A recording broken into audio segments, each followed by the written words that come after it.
As they continued exploring the temple, they came across a large stone slab in the centre of the main chamber. It was covered in ancient runes that seemed to glow faintly in the dim light. Basi felt a strange energy emanating from it, a pulsing rhythm that matched his own heartbeat. "What do you think this is?" Ada asked, her voice filled with wonder. Basi shook his head. "I don't know, but it feels alive." Welcome back, dear friends. Let's take a moment to catch up on Basi's incredible journey so far. In the beginning, young Basi, full of hope and love for his mother and village, ventured deep into the mysterious forest. There, he unexpectedly encountered Sani, the wise and legendary serpent with golden scales. In a moment of desperation, Basi made a fateful decision. He struck a deal with Sani to gain riches that would save his ailing mother and bring prosperity to his village. But this wealth came at a great personal cost. Basi unknowingly traded away his own years of youth. As he watched his loved ones flourish, Basi began to feel the weight of his choice. He aged rapidly, his youthful spirit slipping away with each passing day.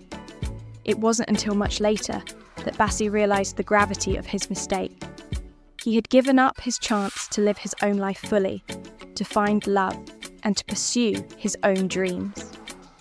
Now, on a quest for redemption and a new beginning, Basi is determined to reclaim what he lost and to find a way back to his true self. Join us as we continue this tale of courage, choices, and the power of the heart. Will Basi find his own path to happiness? Let's find out together. Basi and Ada walked side by side, their steps light yet purposeful as they continued their journey through the forest. The recent trials had left them both reflective, but also filled with a new sense of resolve. Basi glanced at Ada, feeling a deep gratitude for her presence. She had become more than just a guide. She was a confidant, a friend, and perhaps something more. "Ada," Basi began, breaking the silence, "I've been thinking a lot about what Sani said, about confronting my deepest desires and fears. I've always been focused on helping others, on saving my village, but I've never really thought about what I want for myself." Ada nodded, her expression understanding. "And what is it that you want, Basi?" Basi hesitated, searching his feelings. "I want to find love, Ada. I want to experience the joy of a life that is truly mine. But I'm afraid that I don't know how to be anything but what I've always been.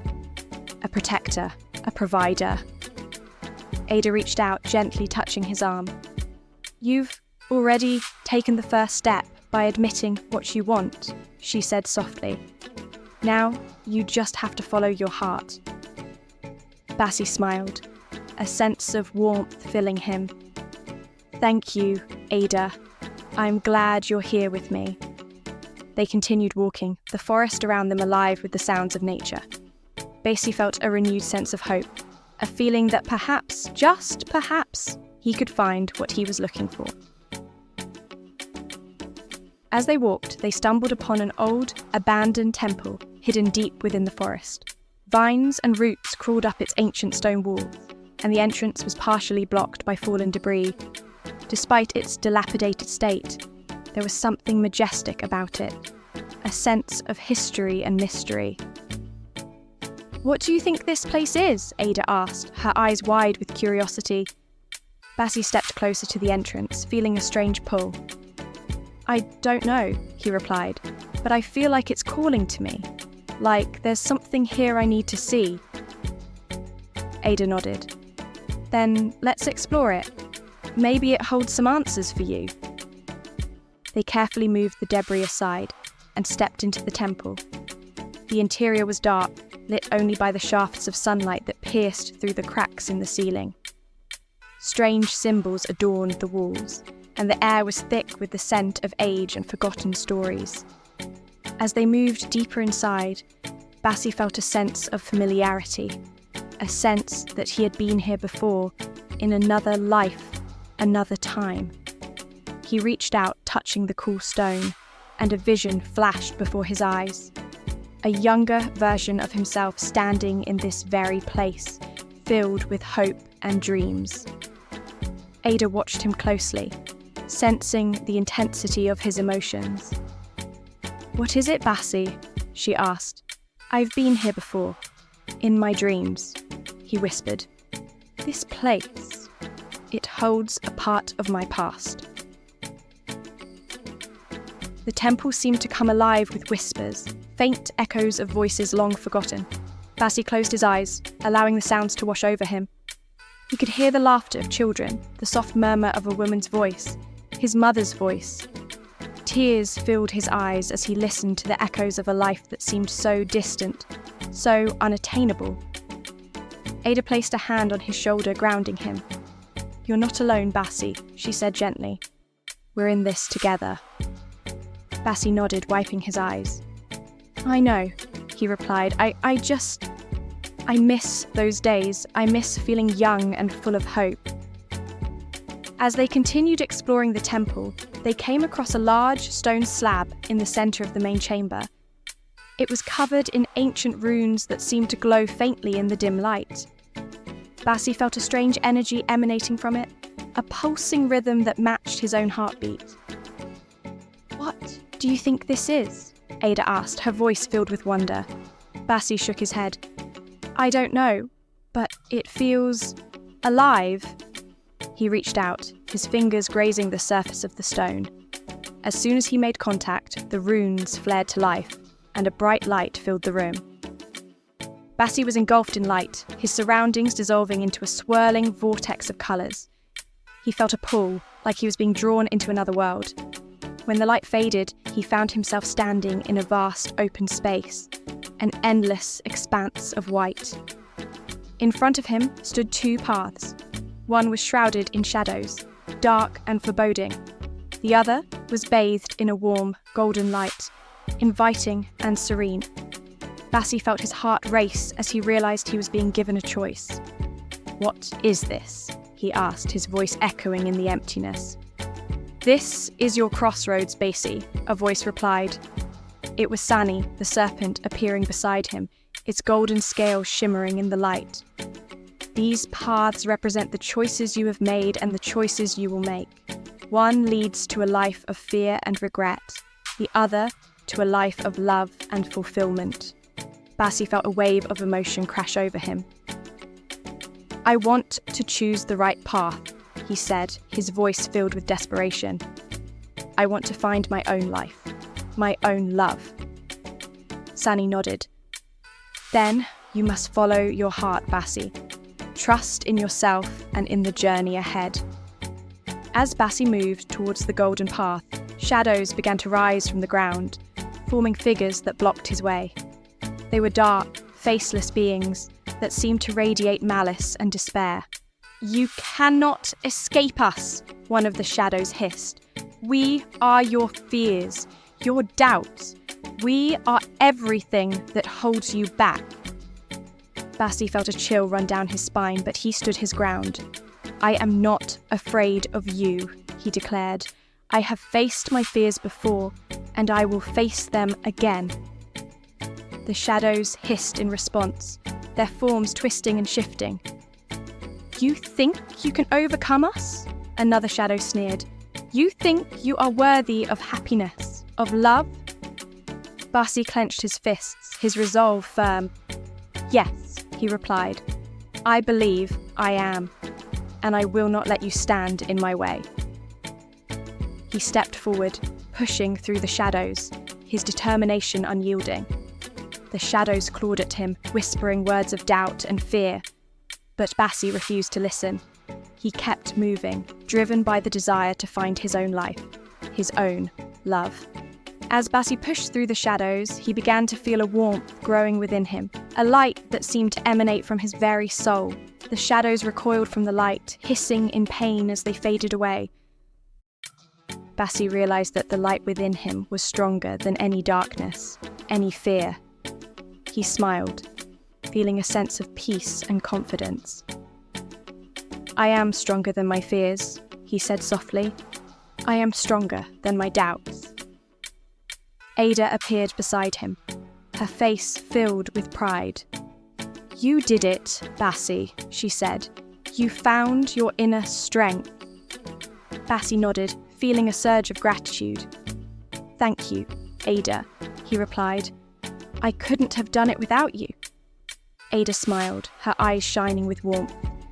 You were always strong, Basi. You just needed to see it for yourself.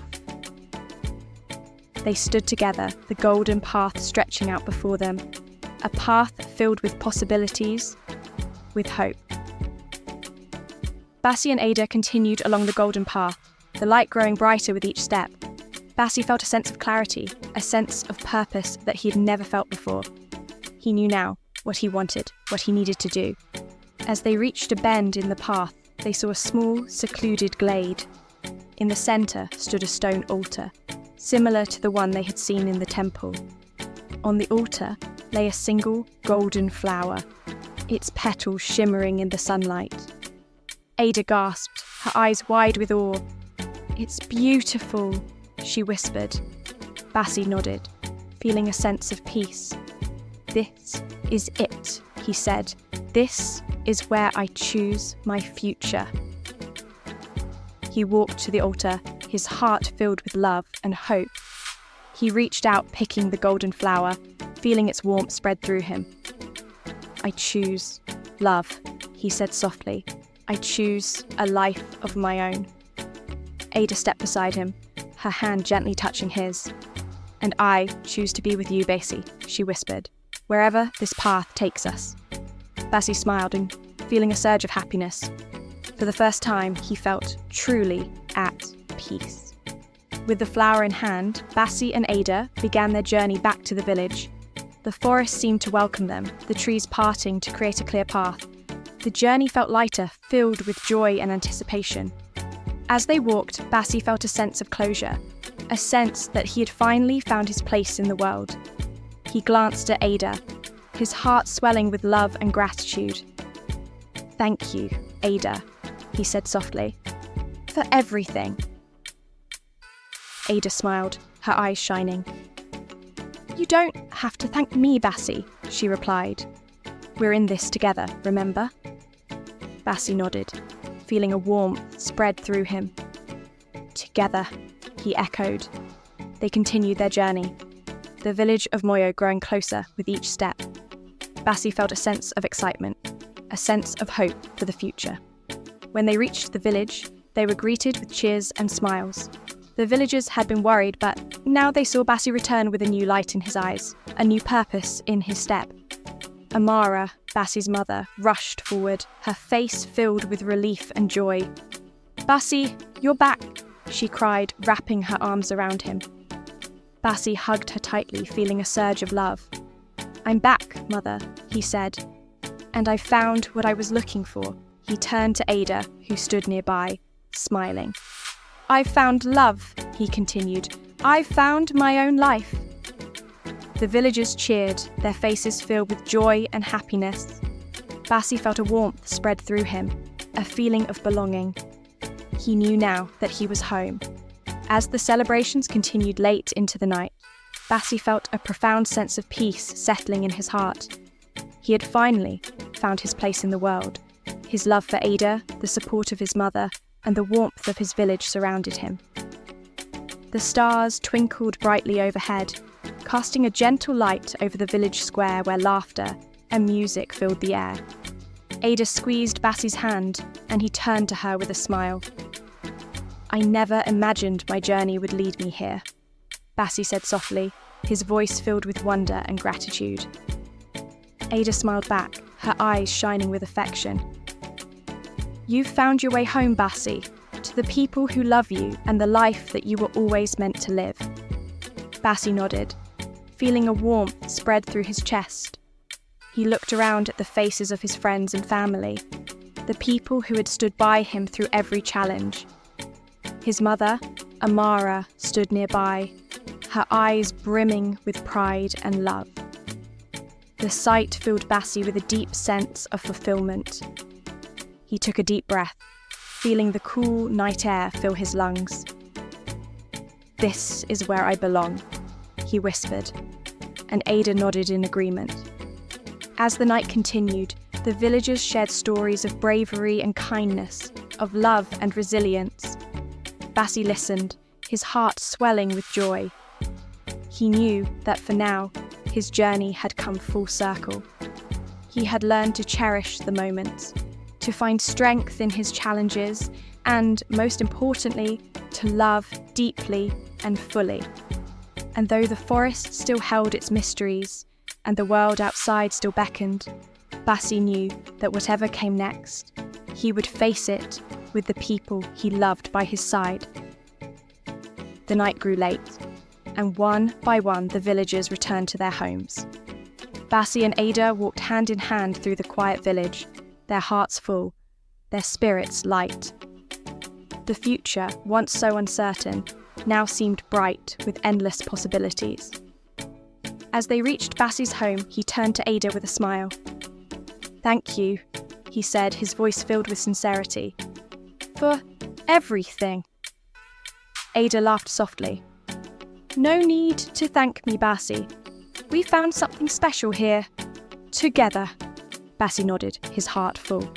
Together. The word felt right. As they stood there, under the vast, star-filled sky, Basi knew that his story was far from over. But for now, he had everything he needed. And that was enough. Thank you for joining us on this incredible journey with Basi and Ada. We hope this story has inspired you, filled your hearts with hope, and reminded you of the power of love, courage, and the importance of finding your place in the world. If you enjoyed this episode, we would love to hear your thoughts. What was your favourite moment? What did you learn from Basi's journey? Please share your insights and reflections in the comments below. Your thoughts and feelings help us grow and bring you even more captivating stories. Don't forget to like this video, subscribe to our channel, and hit the notification bell so you never miss a new adventure. Share this story with your friends and family to spread the joy and magic of storytelling. We look forward to bringing you more enchanting tales that warm your heart and ignite your imagination. Until next time, remember to cherish your loved ones, stay courageous, and keep believing in the magic of life. Thank you, and see you soon.